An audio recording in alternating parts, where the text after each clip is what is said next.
bonjour à tous, merci d'être venus en nombre.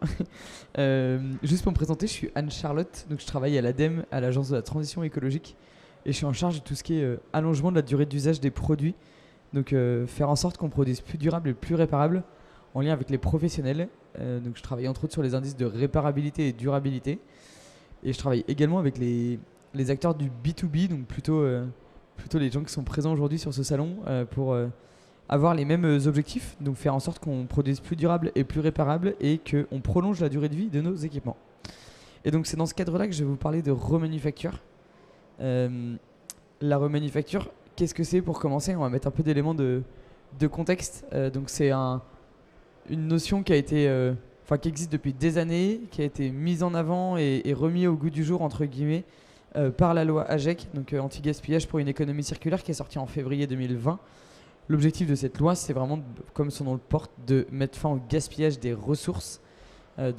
Utiliser la ressource qui existe, qui a déjà été extraite et façonnée, pour la rendre plus pérenne et la faire durer encore plus. En 2023, on a mené en interne à l'ADEME une étude sur la remanufacture. Pourquoi on a mené cette étude? Parce qu'on ne savait pas trop ce que c'était, pour être très honnête.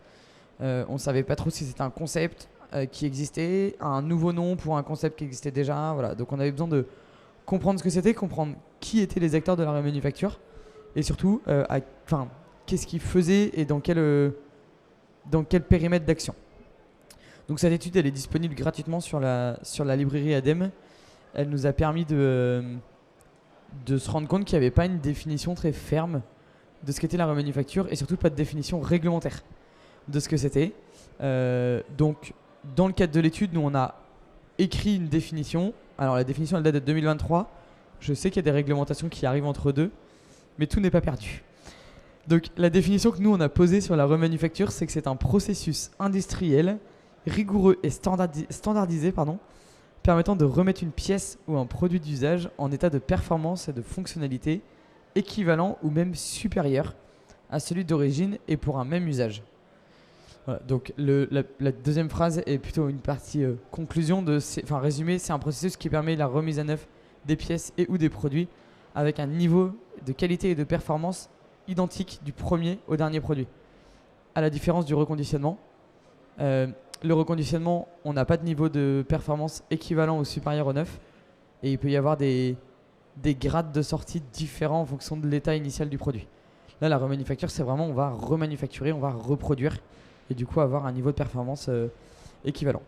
On a une super définition, et super, je mets des guillemets, qui est sortie dans le SPR, le règlement européen pour la production de produits durables, qui nous dit que ce sont des actions, la remanufacture, c'est des actions par lesquelles un nouveau produit est fabriqué à partir d'objets qui sont des déchets, des produits ou des composants, et par lesquels au moins une modification est apportée. Il y a une incidence notable sur la sécurité, la performance, la finalité, le type de produit. Cette définition européenne, elle est en cours de transcription dans le droit français. Donc pour l'instant, j'ai vraiment fait un copier-coller traduit de ce qu'il y a dans le règlement européen. Il y a quelques subtilités, ça ne parle pas de niveau de performance et ça ne parle pas forcément d'usage équivalent. Donc moi, à titre perso, je ne suis pas ultra fan de celle-là, mais je me fierai au droit français. Et du coup, je vous ai mis sur la droite un petit schéma des différentes étapes de la remanufacture. Alors c'est pas moi qui l'ai fait, c'est Régis Dando qui est un des pontes de la remanufacture en France. Donc on peut voir qu'il y a une première étape vraiment de collecte des équipements et des produits, d'identification, de savoir ce qui est remanufacturable et ce qui ne l'est pas. Et ensuite on va démonter, inspecter, faire les étapes de remanufacture, remettre des nouveaux composants s'il y a besoin, réassembler, contrôler. Parce qu'il y a un contrôle final qui est souvent plus renforcé que sur de la production simple ou de la première production, et puis remettre la pièce à disposition de nouveaux utilisateurs. Le mot remanufacture, il est un peu barbare. Moi, j'en ai conscience, il n'est pas très courant. Et on a fait un appel à manifestation d'intérêt et on a identifié tous ces mots-là qui sont utilisés pour le même process, celui que je vous ai défini juste avant. Donc ça, c'est ce que nous, on avait défini pour l'appel à manifestation d'intérêt qu'on a eu suite aux échanges avec différents acteurs. Donc je ne vais pas tous vous les lire, mais vous voyez qu'il y a une sacrée litanie. Et dans l'appel à manifestation d'intérêt, on a demandé aux gens quelle est la terminologie qui est employée en interne chez eux. Et donc on a ceux-là qui ont été cités, puis j'ai rajouté à droite ceux qu'on a découverts. C'est surprenant de voir que certaines personnes parlent de réparation alors qu'ils font de la remanufacture. Donc c'est pas uniquement de la réparation. Voilà, recreusage, c'est très spécifique à des pneus et des choses comme ça. Mais ce qu'il faut retenir en fait de ça, c'est que c'est un process que globalement tout le monde connaît, mais sous 10 000 terminologies. Donc il y a un vrai sujet de travail de sémantique et de sensibilisation autour de la remanufacture. La remanufacture dans l'économie circulaire, parce que c'est important de remettre l'église au milieu du village quand même. Donc normalement ce schéma vous le connaissez tous. Voilà, c'est un super schéma fait par l'ADEME qui a à peu près 10 ans je pense. Peut-être qu'on aura une version plus récente qui arrivera un jour. Donc avec les 3 piliers de l'économie circulaire, hein, la partie fabrication, extraction, achat, la partie plutôt usage et puis la partie fin de vie, valorisation, tri. Et si on le met en linéaire, même si je ne suis pas très fan de l'économie linéaire, c'est le schéma du milieu. Vous allez retrouver en fait la remanufacture qui vient vraiment, qui part de l'utilisateur et qui va repartir directement au niveau de la fabrication et de l'assemblage. Voilà, donc on garde toute la valeur ajoutée en fait qui a été mise dans le produit, on la garde pour la réinjecter une deuxième fois. Là où le recyclage par exemple, on va repasser en transformation matière, donc toute la valeur ajoutée qui a été mise dans la fabrication du produit, elle est perdue. Elle est dans les broyeurs hein, avec la matière. Voilà. Et la réparation et le réemploi, c'est des boucles qui sont un peu plus restreintes et où on ne remet pas forcément de valeur ajoutée, on redonne de la fonctionnalité principalement. Donc ça permet de se positionner où on est. Et après le dernier schéma qui est là, c'est voilà, les notions de valeur ajoutée, c'est essayer de... Alors c'est un classement, il n'est pas universel, hein, je précise, et c'est pas moi qui l'ai fait, c'est toujours Régis Dando qui l'a fait. Et du coup ça permet de voir quels sont les process qui permettent de faire le plus de rétention possible de valeur ajoutée dans les produits. Voilà, et on peut voir que la remanufacture elle est vraiment en haut parce qu'on garde la valeur ajoutée initiale et on en rajoute une deuxième fois, ou une troisième ou quatrième fois.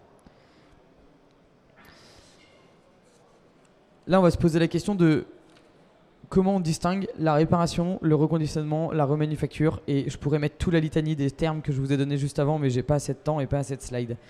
Donc la remanufacture, c'est vraiment un process qui est normalisé et qui est industriel, qui est intensif. C'est-à-dire que c'est associé à une chaîne de production.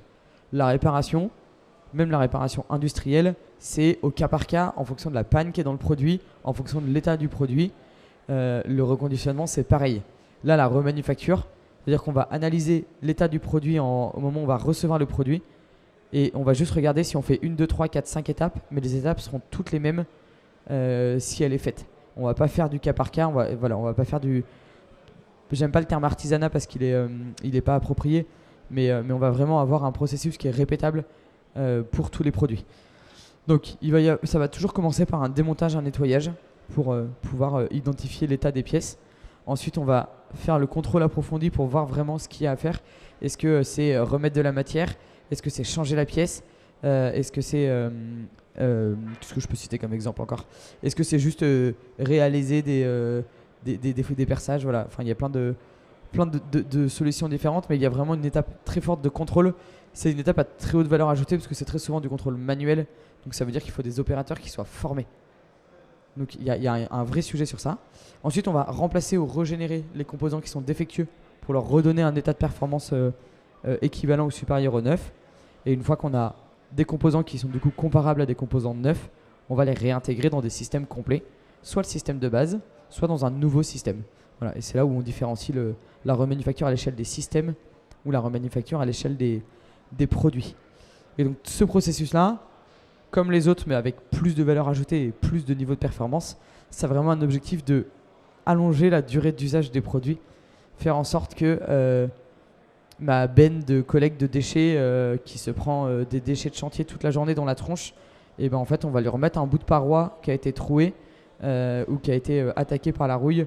Voilà, on va lui remettre un bout de paroi et la benne elle sera en état d'usage neuf ou équivalent au neuf. Et ça évite du coup d'aller plutôt que reprendre une benne qu'on va recréer de zéro et réextraire. On va vraiment être dans la posture dont on garde la matière, la valeur ajoutée, la ressource qui est présente et on la complète. Je ne vais pas vous lire les définitions à côté, mais voilà, c'est exactement ce que je vous ai dit. Hein. C'est la remanufacture, c'est performance d'origine et puis process très harmonisé. Le reconditionnement, on peut avoir des grades différents.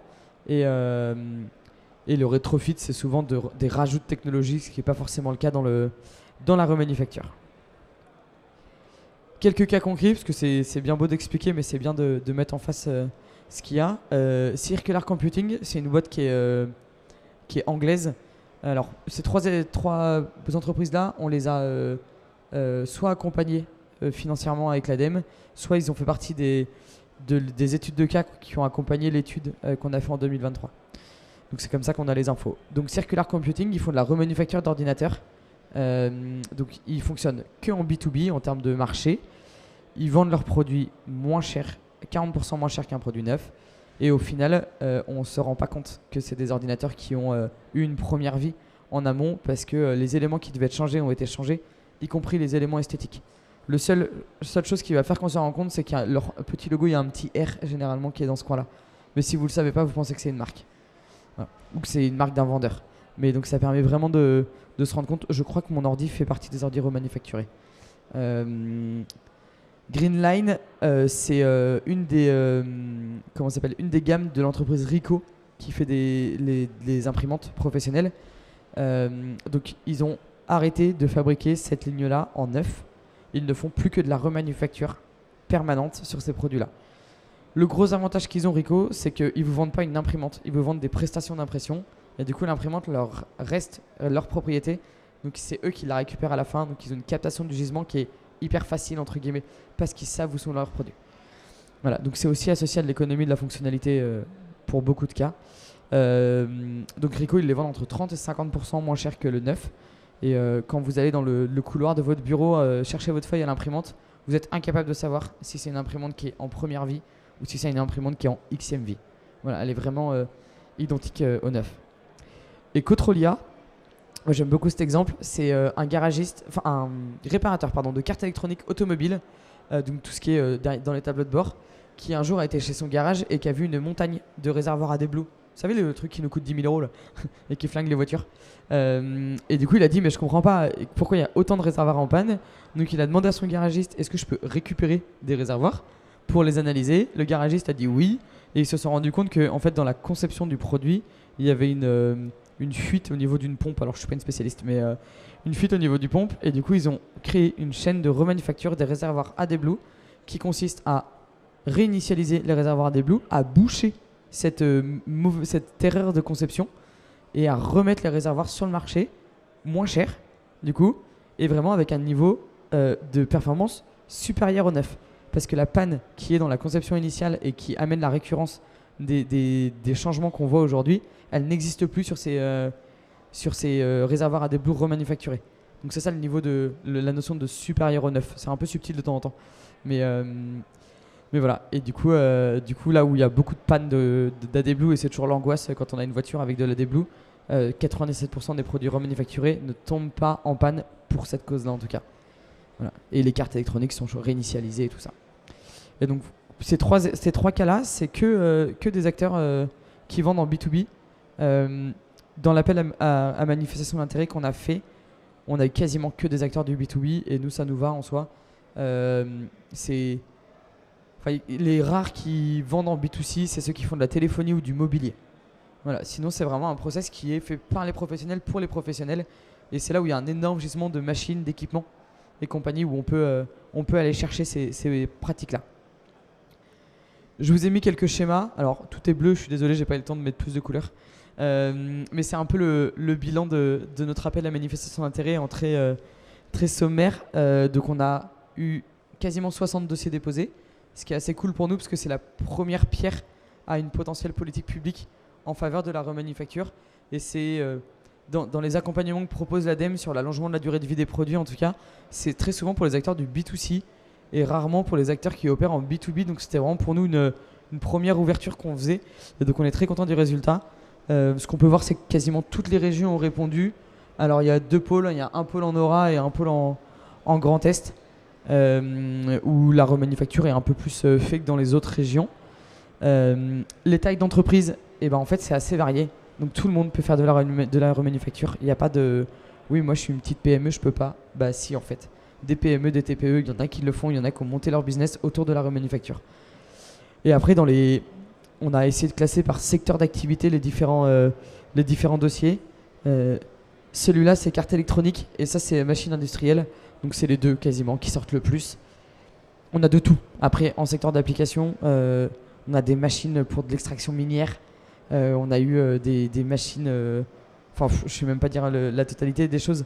Mais ce qu'on peut voir, c'est que... ce que je voudrais qu'on retienne de cette slide, c'est qu'il y a vraiment une diversité d'applications, une diversité de typologies de structures et une diversité de régions. Et du coup, il n'y a pas de... si je ne suis pas dans telle région ou je ne sais pas telle taille de boîte ou telle application, je ne suis pas concerné par la remanufacture. Non, tout le monde est concerné par la remanufacture, que ce soit à l'échelle complète de l'entreprise ou un pourcentage. Il y a des gens qui nous ont répondu, c'est 1% de leur activité. Mais c'est déjà énorme que ça soit aujourd'hui 1% de leur activité qui soit dédiée à la remanufacture, parce que ça veut dire que c'est ancré dans les mœurs de l'entreprise et qu'aujourd'hui c'est 1%, mais peut-être que s'ils sont stimulés, s'ils sont accompagnés, s'ils sont poussés, ça sera 5 dans 2 ans, ça sera 10 dans 20 ans et dans 25 ans ça sera encore plus. Voilà, et c'est ça qu'on cherche aujourd'hui, c'est pas à repartir de zéro, à dire il faut arrêter de produire neuf, parce que pour faire de la remanufacture il faut un gisement existant. Et le but c'est vraiment plutôt d'adapter les fonctionnements et de dire vous êtes une entreprise de production, vous faites du 100% neuf, est-ce que vous ne pouvez pas adapter une partie de vos productions en allant sur des concepts de remanufacture qui seront plus vertueux déjà pour vous, plus vertueux pour l'environnement et qui ne vous feront pas perdre d'argent dans les faits. Bon, c'est bien beau sur le papier, j'en ai conscience, hein. Il y a quand même quelques freins et on les a captés, on les connaît. J'ai pas forcément de solution à apporter à ces freins de manière directe, mais ça permettrait que collectivement, si on en a tous conscience, qu'on soit tous moteurs dans j'aime pas le terme lobbying non plus, mais dans l'influence qu'on peut avoir pour faire sauter ces freins. Le premier, c'est le frein culturel. Et le consommateur ou le client, quand on lui dit ouais, je vous vends un truc 40% moins cher, mais il a le même niveau de performance, le client il panique. Hein. Il est content sur le côté économique, mais il se dit mais est-ce que c'est vraiment une bonne affaire ? Est-ce qu'en fait, mon produit, est-ce qu'il va me tenir autant de temps ? Est-ce qu'il va avoir autant de performance ? Voilà, c'est un peu compliqué. Donc il y a un vrai frein culturel, les consommateurs, les clients sont peu ouverts au changement. Sur le côté particulier, on commence à voir le reconditionnement se développer. Hein. Les portables, je crois que c'est plus d'un tiers maintenant qui sont achetés reconditionnés, ce qui est très bien. Il faut réussir à passer à l'échelle sur les autres équipements particuliers, mais aussi sur le monde professionnel. Et il y a beaucoup plus de crainte, mine de rien, dans le monde professionnel, parce que ce n'est pas les mêmes tarifs d'investissement. Et donc, la question qui est associée, c'est est-ce qu'il ne faut pas mettre en place une labellisation ou une normalisation ? J'ai pas de réponse. J'entends que c'est une demande qui a été remontée. Ça vient entre autres de l'AMI, hein, ces choses-là. C'est une demande qui a été remontée plusieurs fois. Il faut qu'on arrive à prendre du recul et à regarder si c'est vraiment la bonne réponse de mettre uniquement une normalisation ou uniquement une labellisation en place. Sachant qu'aujourd'hui, il y a quelques entreprises qui font déjà de la remanufacture, qui sont labellisés par le label, alors je crois que c'est REC, qui est porté par DECRA, qui est le label reconditionné, qui est du coup aussi applicable à la remanufacture, mais qui n'est pas spécifique remanufacture. Donc est-ce qu'il faut aller plus loin et créer un label plus spécifique ? Peut-être. Le côté technique et qualité, dans les freins, il y a plusieurs produits qui ne sont pas conçus pour être démontés. C'est des pièces uniques, c'est des choses qui sont 100% soudées. Je vais prendre l'exemple des FAP de camions. Pour changer la partie céramique de filtration, il faut faire une découpe laser sur la tôle supérieure, changer le filtre, remettre la tôle et ressouder. On se dirait que quelque chose de vissé avec un joint serait peut-être plus facile à remanufacturer. Voilà, suggestion aux fabricants. Donc c'est des choses qui n'ont pas été conçues pour faire de la remanufacture. Dans les faits, il y a énormément de remanufacture sur ces pièces-là, entre autres. Et donc il a fallu vraiment suradapter les process. Et on se dit, mais est-ce qu'en changeant un petit peu la conception, on ne peut pas faciliter toute la chaîne derrière ? Et pour les filtres à particules des camions, et c'est souvent les fabricants qui font leur propre remanufacture. Donc je pense qu'ils ont un intérêt eux-mêmes à se re-questionner en fait, sur la conception initiale. Le deuxième sujet, c'est vraiment la traçabilité des pièces. Ma pièce, elle vient d'où ? Elle a eu quoi comme vie ? Elle a quoi comme équipement dedans ? Est-ce que c'est un déchet ? Est-ce que c'est un produit ? Est-ce que je peux le transporter ? Voilà, il y a toutes ces notions-là, un peu réglementaires, associées à la traçabilité, qui sont questionnées, et toutes les notions de certification CE. La pièce, elle est fabriquée avec une certification. Si je fais un acte de remanufacture, est-ce que la certification reste sous la responsabilité du fabricant initial ? Est-ce que c'est moi, remanufactureur ou remanufacturier, qui récupère la responsabilité de cette certification. C'est des questions à élucider. Il faudrait que la réglementation, enfin j'attends beaucoup du règlement ESPR là, dont je vous parlais, le fait qu'il y ait une définition qui soit posée dedans, on va pouvoir pousser aussi ces sujets-là de responsabilité. Et après, le dernier point qui est très souvent remonté, c'est tout ce qui est la partie logistique, organisationnelle. Je vous le disais, Ricoh, ils mettent à disposition ils vendent des impressions en mettant à disposition du matériel, donc ils le récupèrent très facilement, ce qui n'est pas le cas de toutes les personnes qui font de la remanufacture. Et qui dit remanufacture dit approvisionnement de gisements déjà usagés, donc logistique inverse à réfléchir. Et quand on vend aujourd'hui, on ne pense pas à la logistique inverse. Donc c'est un peu entre guillemets le retour de la consigne. Et ça se fait même avec les particuliers. Moi j'ai acheté un lave-vaisselle, je sais que j'ai une consigne sur mon lave-vaisselle. Voilà, j'ai 50 balles de consigne. Le jour où je veux plus de mon lave-vaisselle, pour X ou Y raison, j'irai le rendre. Je ne suis pas à 50 € près, mais c'est une question de principe. Voilà. Et donc on le voit de plus en plus, soit des notions de consigne, soit des notions de, entre guillemets, d'économie de la fonctionnalité, où les gens vendent des usages et des prestations plutôt que des équipements. Et le dernier levier qu'on voit aussi, c'est les fournisseurs d'équipements, et je pense aux grosses machines industrielles, type des poinçonneuses, des plieuses, des choses comme ça, des tours, où quand on achète un nouveau tour, généralement l'entreprise qui vient installer récupère l'ancien, et puis ça lui fait du gisement pour faire de la remanufacture. Ce que je vous disais, le processus est plus long que de la production en série et plus fragmenté. Et puis il faut des gens formés, des gens qualifiés. Là où la production en série, ça va être très automatisé. Voilà, les machines, elles sont rodées, elles y vont. On fait du contrôle qualité sur 10% des pièces pour s'assurer. Là, dans la remanufacture, ça va être beaucoup d'actions manuelles, au moins dans l'identification, dans le tri et dans les sélections. Et le contrôle, généralement, est fait quasiment à 100%. Et pas sur des échantillons pour s'assurer de la performance du produit. Le contrôle à 100%, c'est aussi lié avec la méconnaissance et la méconfiance des consommateurs et des clients. Si le client se dit bah ouais, ça fait 4 fois que j'achète remanufacturé, en fait c'est ok pour moi, j'ai pas besoin d'exiger un contrôle à 100%, on pourra aussi diminuer ça. Et après les investissements initiaux, comme c'est des nouvelles lignes de production dit investissement, et du coup c'est des inputs qui sont très chers pour mettre des produits, et on sait que ça fait partie des freins au développement de la remanufacture et qu'il faut vraiment se battre très fort auprès des investisseurs pour qu'ils acceptent ces investissements-là. On a quand même quelques bénéfices en face, parce que sinon on ne serait pas là. Le premier, les bénéfices environnementaux, on en a parlé, prolonger la durée de vie des produits, faire en sorte qu'ils soient entre guillemets usés jusqu'au bout et qu'on n'ait pas produit, je sais pas moi, la benne d'un camion, qu'on ne l'ait pas produit pour qu'elle soit associée juste à un bloc moteur, et que quand la motrice du camion est en rade, on jette la benne avec. C'est un peu dommage, la benne elle peut peut-être avoir plus de vie et peut-être vraiment prolonger la durée de vie, la réduction de la consommation de ressources naturelles, ça voilà, on en a parlé aussi. Il y a des leviers économiques, en fait, mine de rien, c'est de l'emploi qui est moins délocalisable. Ça fait pas trop sens de se dire que je vais aller remanufacturer un ordinateur à l'autre bout de la planète. Ça fait plus sens de dire quitte à faire de la remanufacture, autant capter le gisement qui est local, générer de l'emploi local, et du coup ça génère de la réindustrialisation aussi en France. C'est un des leviers pour ramener de l'économie en France, et qui dit activité en France dit génération de PIB.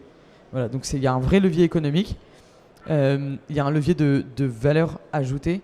On a connu des pénuries d'accès aux cartes électroniques il y a 2 ans. Il y a 2-3 ans, toutes les personnes qui faisaient de la remanufacture de cartes, elles ont vu leur marché exploser. Parce que les cartes étaient en France, les composants étaient en France, la remanufacture se faisait en France. C'était hyper facile d'envoyer les produits en France par des camions français, plutôt qu'attendre que les pays asiatiques se remettent à produire, et parce qu'il n'y avait plus de matière. Donc là, il y a eu vraiment un vrai enjeu économique à garder ces activités en France, et pour faire face aux aléas qui peuvent arriver. Les coûts de production, on en a parlé. En fait, sur le long terme, il y a une rentabilité. Les entreprises qui font de la remanufacture depuis plus de 30 ans, elles font quasiment plus que ça. Voilà, moi, j'en ai visité une cet été, c'était hyper sympa. Et quand il y a un nouveau produit qui sort, ils font un peu de production de neuf pour former les opérateurs aux nouveaux produits. Et puis en fait, au bout de 2 ans, une fois que les OP sont formés, hop, ils arrêtent de produire neuf parce que c'est produit en grosse série à côté, dans l'usine voisine, et eux, ils font plus que de la remanufacture. Et donc, il y a une vraie rentabilité sur ça. Et puis, les bénéfices sociaux aussi, je vous en parlais juste avant, c'est de l'emploi non délocalisable, c'est former des gens du territoire à de l'activité industrielle, de l'activité de fabrication et de refabrication. Et puis ça permet au sein des structures de développer des compétences techniques aussi et de faire monter en qualification l'ensemble de la chaîne de valeur. Voilà, c'est la mise en place de logistique inverse, ce qui est moins fait aujourd'hui et pas priorisé. C'est vraiment une science et une technicité sur la sélection des produits. C'est de la réflexion sur de la mise en place de chaînes de production, de comment on nettoie des produits qu'on n'a jamais nettoyés parce qu'on les a toujours que fabriqués. Et là, on les récupère usagés. Faut les dégraisser, il faut enlever la peinture, il faut aller faire des analyses ultrasons pour voir s'il n'y a pas des fissures à l'intérieur. Voilà, c'est vraiment de la haute technicité ces chaînes-là. Et à la fin, on arrive à cette étape de remise à neuf industrielle. Pareil, ces bénéfices-là, c'est pas moi qui les ai inventés. Ils viennent à la fois de l'étude qu'on a fait, où on a été interrogé beaucoup d'acteurs de la remanufacture, mais ils viennent surtout de l'appel à manifestation d'intérêt. Et du coup, ça, c'est des acteurs français c'est des acteurs français. Hein. C'est pas une invention ou c'est pas un rêve, c'est vraiment des choses qui sont avérées aujourd'hui. Et je pense que c'est important de le repréciser, voilà, pour que tout le monde ait le même niveau de connaissance. Je m'arrête là pour ma présentation, mais on a du temps pour des questions-réponses si vous en avez. Merci à vous.